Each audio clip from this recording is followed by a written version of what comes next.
असम में uniform civil code यानी UCC विधेयक विधानसभा में पेश कर दिया गया है और इसके बाद ही देश भर में एक नई बहस शुरू हो गई है। सरकार इसे एक देश एक समान कानून और जेंडर जस्टिस की दिशा में एक बड़ा कदम बता रही है, तो वहीं विपक्ष और कई सामाजिक संगठन इसे धार्मिक और निजी आजादी में दखल बता रहे हैं। लेकिन सबसे बड़ा सवाल यह है कि आखिर इस बिल में ऐसा क्या लिखा है जिसकी वजह से इतना विवाद हो रहा है। क्या लिव इन रिलेशनशिप को सरकार के पास रजिस्टर कराना पड़ेगा? क्या सभी धर्मों के लिए शादी और तलाक के नियम एक जैसे हो जाएंगे? और सबसे जरूरी कि क्या ये कानून सभी पर लागू होगा या कुछ समुदायों को इससे बाहर भी रखा गया है? तो आइए डिटेल में समझते हैं यूसीसी क्या है और असम के यूसीसी विधेयक में आखिर क्या क्या कहा गया है। तो भारत में दो तरह के कानून होते हैं। एक क्रिमिनल कानून। भारत के क्रिमिनल कानून सभी धर्म के लिए एक जैसे हैं, यानी चोरी, हत्या, मारपीट जैसे मामलों में धर्म के हिसाब से कोई कानून अलग नहीं है। और दूसरे हैं सिविल कानून, जो शादी, तलाक, परिवार और संपत्ति जैसे निजी मामलों से जुड़े होते हैं। अभी भारत में अलग अलग धर्मों के अपने अलग अलग पर्सनल लॉ हैं। जैसे मुस्लिम पर्सनल लॉ अलग है, हिंदू मैरिज एक्ट अलग है, ईसाई और सिख समुदायों के भी अपने अपने नियम हैं। अब किसी धर्म में एक से ज्यादा शादी की अनुमति है, जबकि दूसरे धर्म के कानून में ऐसा करना अपराध माना जाता है।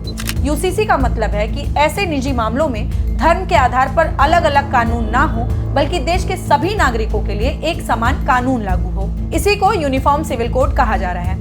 यदि यह विधेयक पास हो जाता है तो उत्तराखंड और गुजरात के बाद असम देश में यूसीसी विधेयक पारित करने वाला तीसरा राज्य बन जाएगा।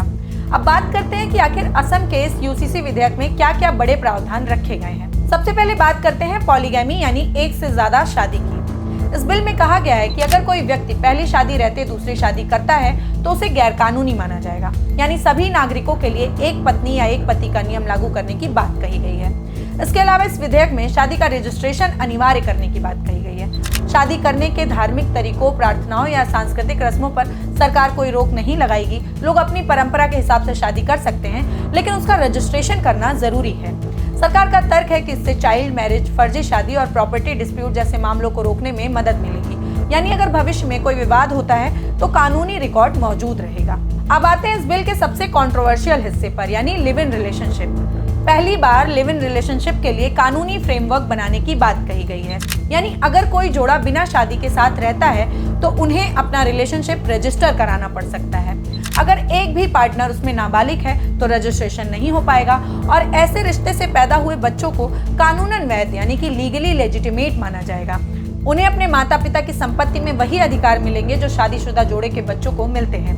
सरकार का कहना है कि इससे महिलाओं और ऐसे रिश्ते से पैदा होने वाले बच्चों के अधिकार सुरक्षित होंगे। लेकिन आलोचक अब सवाल उठा रहे हैं कि क्या दो बालिग लोगों के निजी रिश्ते में सरकार की एंट्री सही है? क्या ये प्राइवेसी का मुद्दा नहीं बन जाएगा? उत्तराखंड में भी इसी तरह के प्रावधानों को लेकर प्राइवेसी डिबेट हुई थी।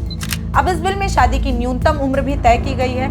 पुरुषों के लिए यह 21 साल और महिलाओं के लिए 18 साल है। तलाक और इनहेरिटेंस यानी संपत्ति के मामलों में भी एक समान नियम लागू करने की बात कही गई है। तलाक के बाद महिलाओं के शोषण को रोकने के लिए निकाह, हलाला जैसी प्रथाओं पर पूरी तरह से प्रतिबंध लगाया गया है। शादी और तलाक का दोनों का रजिस्ट्रेशन कराना अनिवार्य है। उत्तराधिकार के मामले में भी एक कॉमन फ्रेमवर्क लाने की बात कही गई है, यानी अब माता पिता की पैतृक संपत्ति में बेटियों और बेटों को बिल्कुल बराबर का कानूनी अधिकार मिलेगा। इससे फर्क नहीं पड़ता है कि वह किस कैटेगरी से है। अब सवाल यह है कि क्या यह कानून सभी पर लागू होगा? जी नहीं। इस बिल में शेड्यूल्ड ट्राइब्स, असम के आदिवासी समुदायों के संवैधानिक अधिकारों और उनकी परंपराओं को पूरी तरह से सुरक्षित रखते हुए उन्हें यूसीसी के दायरे से बाहर रखा गया है। विपक्ष इस मुद्दे को लेकर सरकार पर लगातार सवाल उठा रहा है और इस बिल को बीजेपी का राजनीतिक एजेंडा भी बताया जा रहा है। विपक्ष का कहना है कि इतने बड़े सामाजिक और धार्मिक मुद्दे पर सरकार को पहले सभी समुदायों से बातचीत करनी चाहिए थी। वहीं सरकार इसे महिलाओं के अधिकार, समानता और मॉडर्न लीगल सिस्टम की दिशा में बड़ा कदम बता रही है। अब देखना है कि 27 मई को सदन में चर्चा के बाद यह विधेयक किस रूप में पारित होता है। अब सवाल यह है कि क्या ये कानून सच में समानता लाएगा या इससे धार्मिक और निजी स्वतंत्रता को लेकर नई चिंताएं पैदा होंगी। आप इस मुद्दे पर क्या राय रखते हैं कमेंट बॉक्स में जरूर बताइएगा और हमें फॉलो करना और सब्सक्राइब करना मत भूलिएगा।